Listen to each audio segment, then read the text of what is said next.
Hey everyone, I'm Jay. And I'm Sean. And we watch movies. Yeah, we do. We do. And what better time, I can't think of a better time, can you, than to talk about our favorite Christmas movies. It's a pretty good time. It's a pretty good time. All right.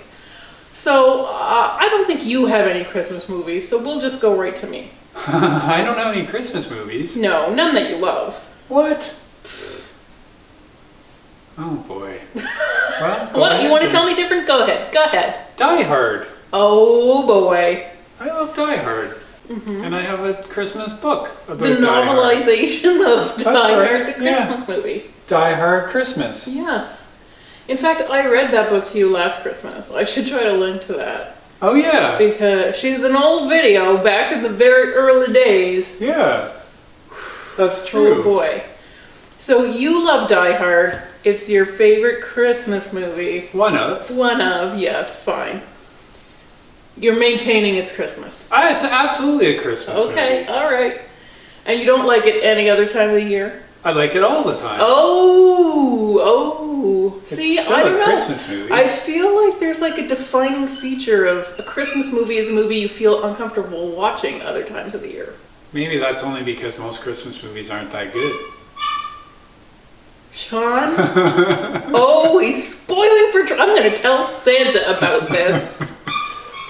Okay, so why do you love Die Hard as a Christmas movie? Because it is about Christmas. It's about families coming together and reuniting and leaving their differences behind. Oh, wow. And fighting that is Hans an interesting take for Die. Like, I don't know if many people would guess Die Hard if that's how you described it. If we were playing a game, what movie am I describing? I don't know if Die Hard is what most people would have went there. Maybe not. No. But that's Die Hard. All right. He likes some Die Hard. Well, speaking of Hans I know Gruber, where this goes. one of my favorite Christmas movies also stars Alan Rickman. Love Actually. Of course. Of course. There's no chance that I would not love this movie because it stars all of my favorite people, literally all of my favorite people in the world. You know, if you grant... Every British person is in this movie. Alan Rickman, Emma Thompson, Martin Freeman, and Chiwetel Ejiofor, who I didn't even know was Chiwetel Ejiofor back in the day.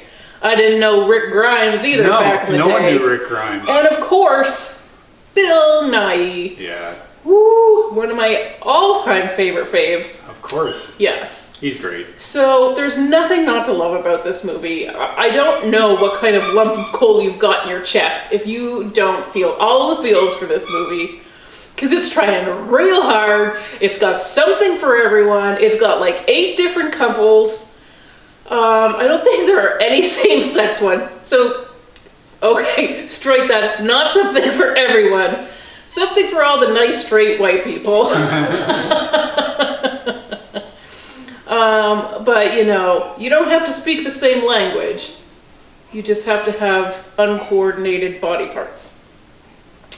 Even Mr. Bean is in this movie. Oh, yeah. And even though my Mr. Bean tolerance is quite low generally, and actually it is tried by this scene because it is so upsetting, and it's supposed to be. Obviously it is milked for exactly that reason. He's gift wrapping.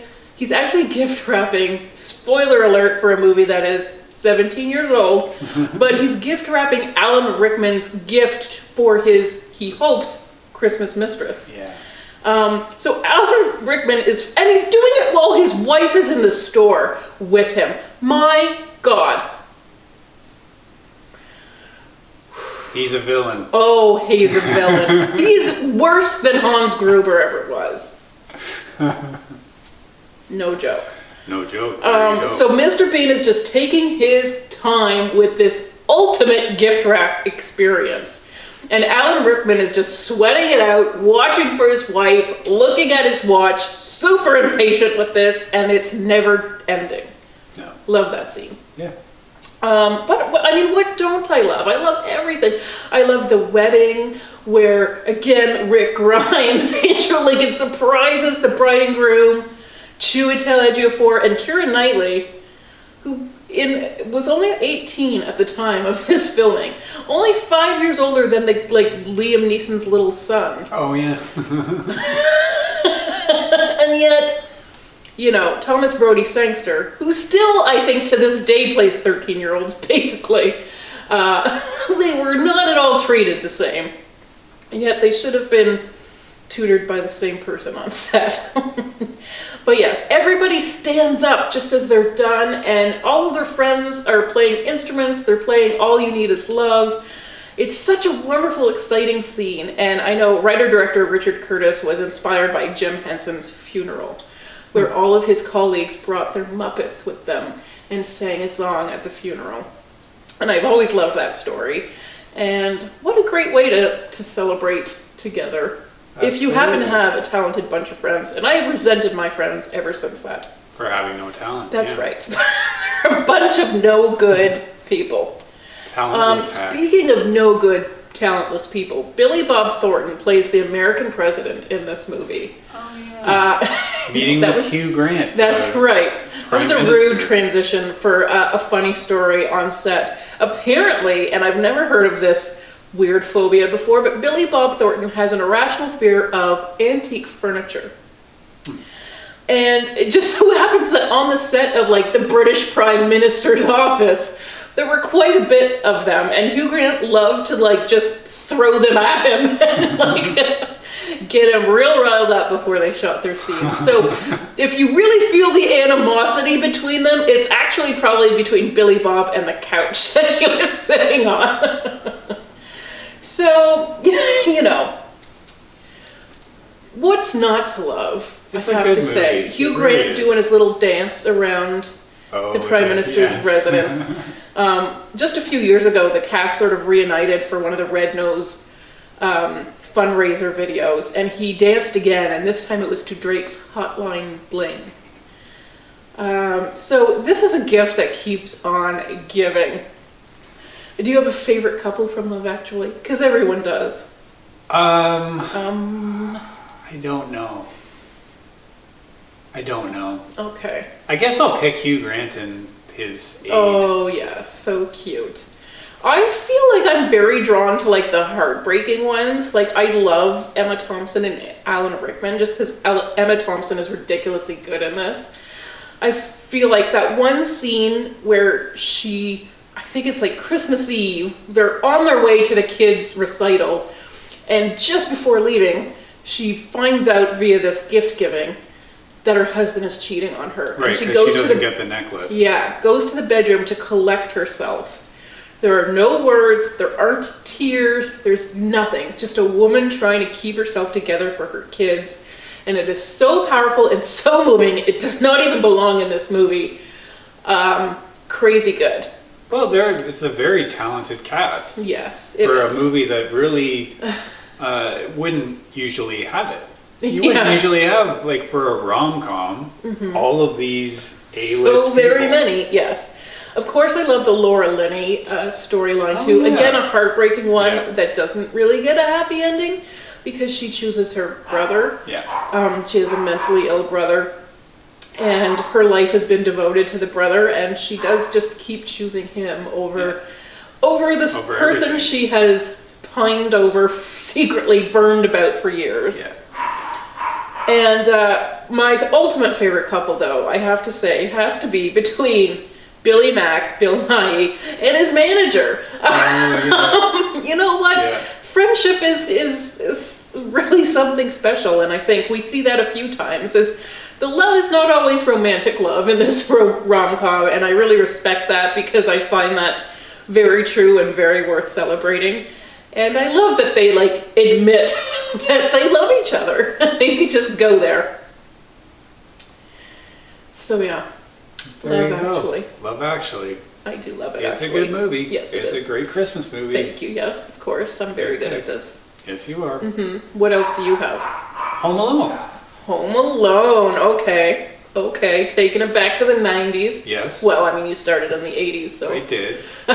now you're working your way up, I guess. Yeah, Okay. I am. These, Okay. Yeah, these are pretty close together. Just a few years apart, and wonderful slightly different films. Okay. But both are, a home or a office tower under siege I see you by master stretching. criminals. Right, the Wet Bandits. Yeah. Joe Pesci and Daniel Stern. Thank you.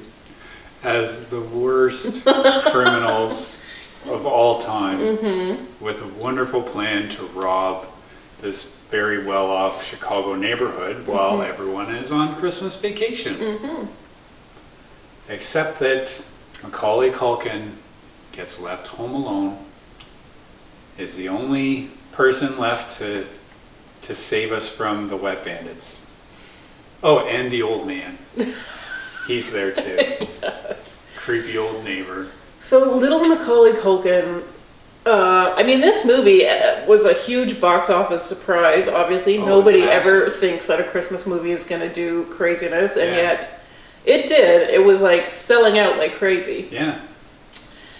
And Macaulay Culkin, this is his movie. Yeah. I mean, this is the one that really put him into that guy, superstar status, which he, I think, pretty soon after lost.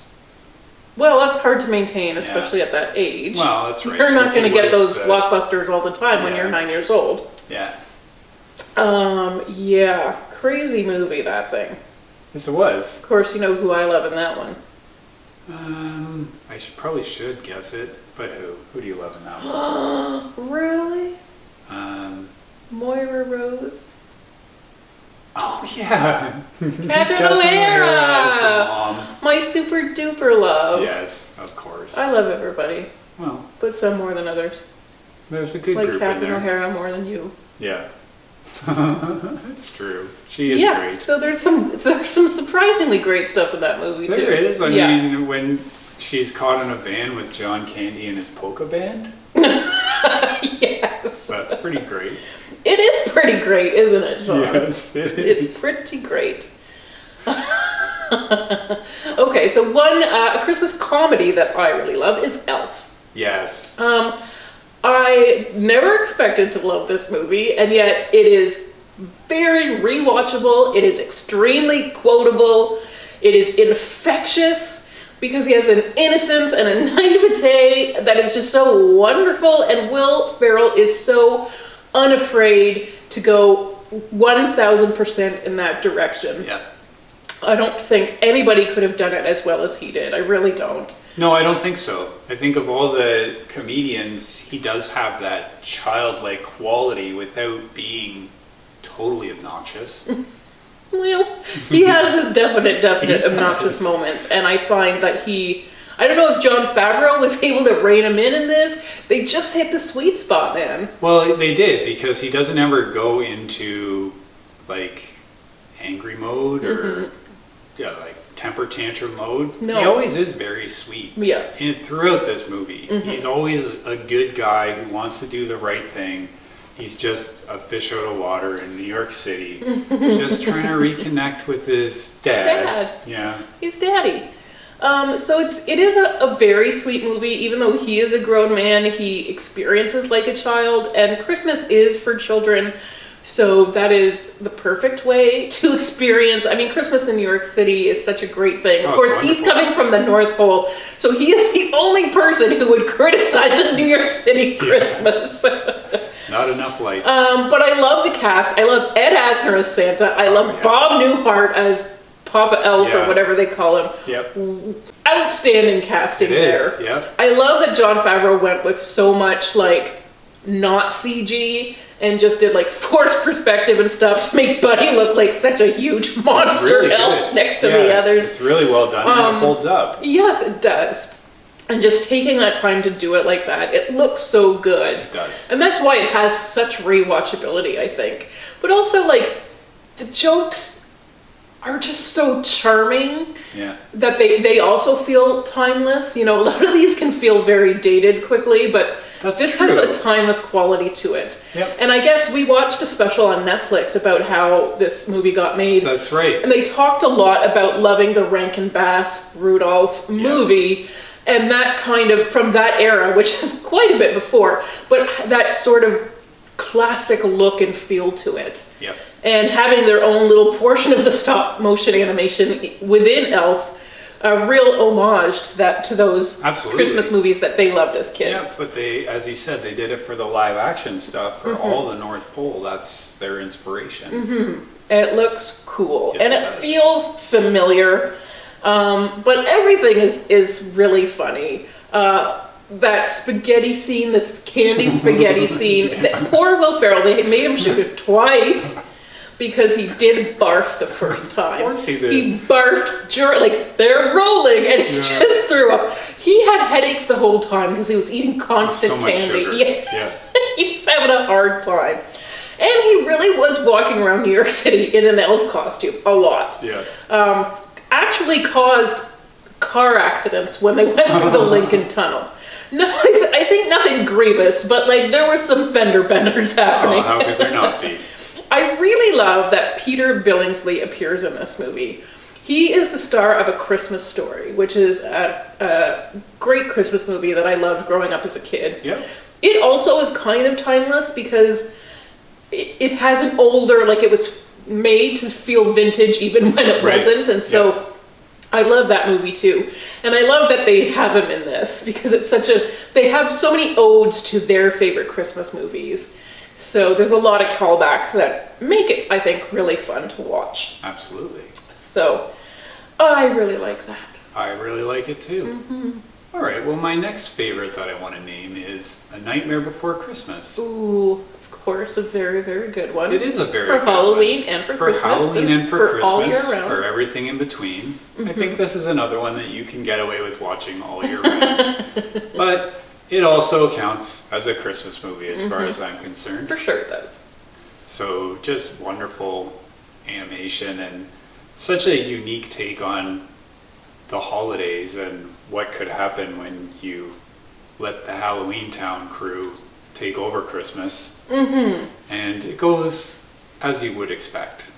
Yeah, Not well, well. I think it's not well. It's interesting to me just because, you know, in this movie, they're Halloween people who want to do Christmas because it looks so cool. But to me, it's any outside culture experiencing it for the first time, not understanding what these traditions do look weird to the naked eye, right? Why the heck is it a fat man in a red suit going down chimneys? Like, it makes zero sense. Yeah. And so I think it is kind of wonderful to unpack it like that from somebody outside, an outsider status, to just be like, what is going on? It's kind of wonderful, but totally weird. So of course there's going to be lots of stuff lost in translation. And there is. Yes. It's all lost in translation. It is, with wonderful music. Catherine O'Hara. Yes, my princess. Yeah. Well, you gotta love her. I do, as you know. Yeah. Okay, so that is a good one. We have already talked it to death. Well, I guess I better link that one too. We do have a lot of love for that movie. Also, I have a lot of love for, and I know you're waiting on the edge of your seat for this. I'm going to say it. It's a little embarrassing. The Holiday. I love The Holiday. It's a Nancy Meyers, written and directed by the one with Kate Winslet and Cameron Diaz, who... Oh, yeah. Yes. Yeah. They're each having, like, man trouble. So they go online to homeexchange.com. And they decide to swap houses for the holidays. So Cameron Diaz, or Amanda, she cuts trailers for a living, so she's a very successful LA lady. And she's gonna go take Kate Winslet's little cottage in the English countryside. And Iris flies over to America and she ends up with this big mansion, and wouldn't you know it, they both find new boys to discover. So Amanda over there finds Iris's brother, Jude Law, and Kate Winslet over here finds Jack Black in, I think, the first role that I ever liked him in. I have had a weird relationship with Jack Black because somebody once told me the reason I didn't like him is because he is the male me.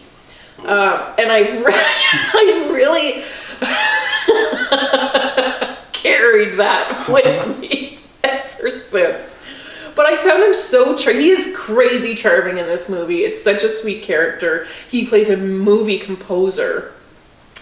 And then Iris makes friends with like a neighbor who's this old guy, Eli Wallach, who is wonderful, since deceased, but he's wonderful in this movie. It is such a beautiful friendship that they have. I honestly can't get enough of this movie. It really just warms the cockles of my heart, and you know I've got a lot of cockles in there.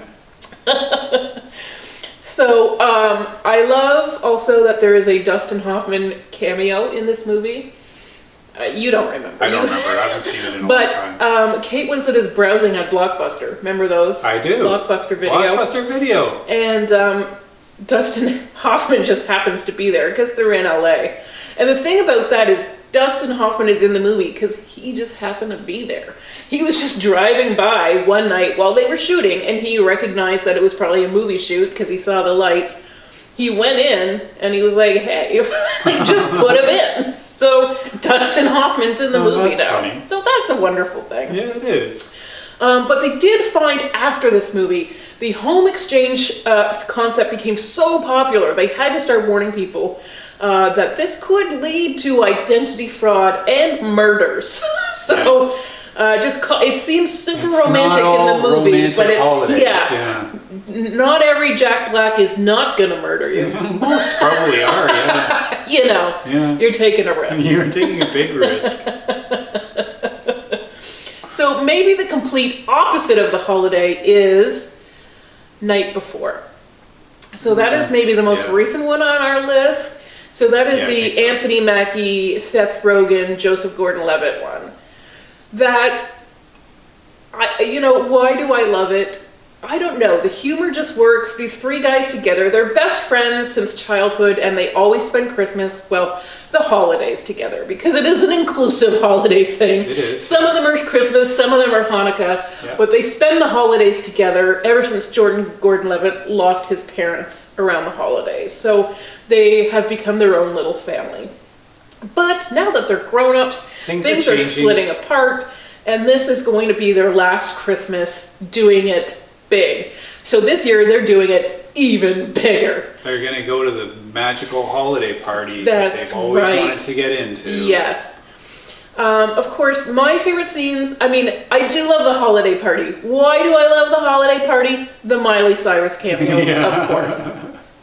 Without a doubt. Other things I love from this movie, though, as you know, in the theater, I know I probably scratched up your hand the minute they went to FAO Schwartz. And we're on the piano. On the big piano, and they started playing Kanye West's Runaway. Yeah. You know what? Scene. It is a fantastic scene. Love that to pieces. I love that Mindy Kaling is in this movie. Love Mindy Kaling. I don't even need another reason. No. She's wonderful. She is. She's just wonderful. I know you probably love it for all of the Die Hard references, even some Home Alone ones, because again, this movie loves to reference their own favorite holiday movies. Of course. And they're in New York. So of course, you have to admit that Home Alone 2 is gonna be lost in New York. But maybe my favorite thing is Michael Shannon, the drug dealer. Oh, yeah. Such a weird character. I did not see him coming. But it was, he's a delight. I like him. He's such an oddball guy, and he does do weird one-off characters. So it's not out of his wheelhouse. Oh, it's exactly in his wheelhouse. I just love his ever-expanding wheelhouse. There's a lot of wheels in his house. There are. He's got a big wheelhouse. So I like that one. But my number one holiday rewatch movie has got to be 8 Crazy Nights. Of course. My Adam Sandler. Hanukkah spectacular. Yes. Animated feature-length film. About the 8 crazy nights of the Hanukkah celebration. Yes. So he plays an orphan. He's a grown man, but his parents passed away near the holidays. So the holidays have been particularly difficult for him ever since. He does not like it. He no longer celebrates. This year, his drinking and his bad behavior have caught up with him. He's been sentenced to community service. He has to referee a basketball league. Yeah. With Whitey. The old guy. The old guy, Also played by Adam Whitey. Sandler. Yes. So Whitey and Eleanor, his twin sister. These two are my favorite part of the movie, of course. They are so delightful, so strange. I love their musical numbers. I love It's a Technical Foul. I love everything. And I know every word to every song. It's super embarrassing. But I do. It makes me so happy to be able to sing along to and it's a sweet, heartwarming movie. It is. And of course, I love that all the Adam Sandler mainstays are in it, especially when we go back to that mall. All of the stores, like the Foot Locker and the Victoria's Secret, they all come alive, and they're all voiced by Adam Sandler mainstays. Kevin Nealon is there. John Lovitz is there. Dylan and Cole Sprouse are there. The kids from Big Daddy. I mean, they do pop up in lots of Adam Sandler stuff, even to this day. He has a tradition. He has that effect on people, yes. So, I have a lot of loves, guys, and 8 Crazy Nights is always going to be on that list. That's allowed. Just love it. Technical foul, but it's allowed. Thank you, dear. So, honestly, this list could go on and on, couldn't it? Oh, sure. There's lots more that we haven't named. And I'm sure people will tell us what they are. Yes. Well, everyone has a favorite holiday movie, I think. I think so. Something you maybe go out of your way to rewatch every year. I think so. I know Matt likes to watch It's a Wonderful Life every year. Yeah. Which is a great one. It is good. Certainly, Absolutely. That is a wonderful one to watch. It is. No argument. Yeah, so why don't you share with us what your favorite holiday movie is? I'm sure you have one, and I can't wait to hear about it. Thanks for watching, everyone, and Merry Christmas, Happy Holidays. Bye. Bye.